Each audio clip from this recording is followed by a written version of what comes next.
একটি ঘন জঙ্গলের পাশে একটি সুন্দর নদী ছিল। সেই নদীর ধারে একটি বড় গাছে বাস করত এক বুদ্ধিমান বক। তার নাম ছিল শুভ।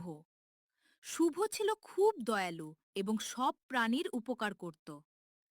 একই জঙ্গলে বাস করত এক এক শক্তিশালী বাঘ, যার নাম ছিল বিক্রম। বিক্রম ছিল সাহসী, কিন্তু সে নিজের শক্তি নিয়ে খুব অহংকার করত। একদিন বিক্রম একটি হরিণ শিকার করল। খুব ক্ষুধার্ত থাকায় সে তাড়াতাড়ি খেতে শুরু করল। খেতে খেতে হঠাৎ একটি ধারালো হাড় তার গলায় আটকে গেল।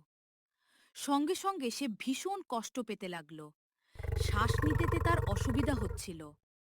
বিক্রম জঙ্গলে ঘুরে ঘুরে সাহায্য চাইতে লাগল, কিন্তু কেউ তার কাছে আসতে সাহস পেল না, কারণ সবাই তাকে ভয় পেত।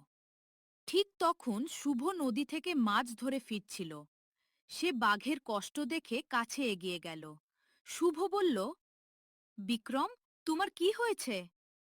বিক্রম কষ্ট করে বলল, আমার গলায় একটি হাড় আটকে গেছে।